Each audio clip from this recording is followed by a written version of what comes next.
While he is considered by many to be the best tennis player of all time, Novak Djokovic may always come off second best in the PR department. World number 1 Novak Djokovic has returned to tennis summit and drawn level as the most prolific major champion of all time with 22 Grand Slam titles to his credit.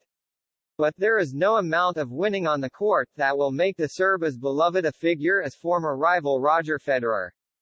That's the view of former Nike tennis director Mike Nakajima, who developed a familiar bond with Federer over the course of his 29-year stint with the brand. Nakajima, who left the company in 2017, 1 year before Federer cut ties with his sponsor of almost 2.5 decades, suggested as much in an extract from The Roger Federer Effect, which examines the icon through the eyes of his friends, rivals, coaches and fans.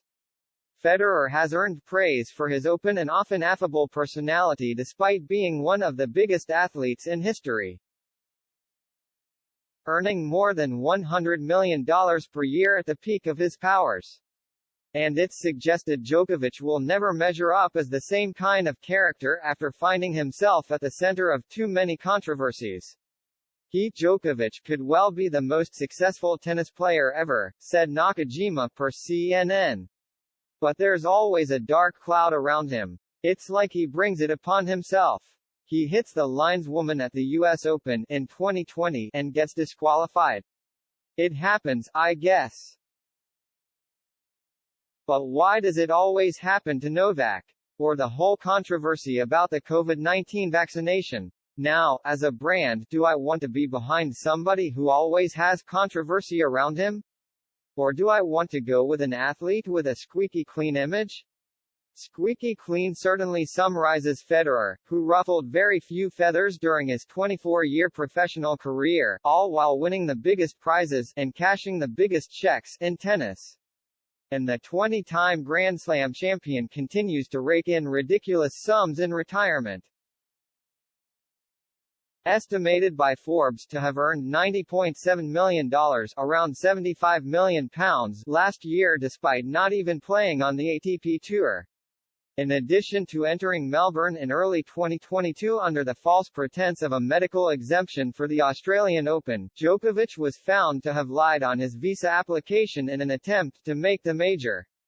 He also made global headlines for organizing his ill-fated Adria Tour event during the early days of the COVID-19 pandemic, where numerous players, coaches and family members caught the virus due to a lack of social distancing measures. By contrast, Nakajima also spoke about Federer's great marketability and the honest manner in which he comes across. He's able to appeal to any audience, he added. And people believe that he's saying the truth, whatever Roger pitches. He's that believable. Having time for his fan base is a key reason why it's easy to take Federer at face value, not that there's any suggestion Djokovic doesn't do the same for his supporters. However, Nakajima recalled one event Federer attended at the Nike campus in Oregon, where he would spend hours serving coffee, playing Wii tennis in the lobby and offering gym pointers. Yes, he's got a lot more money and a lot more of everything, he said of the 41-year-old retired superstar.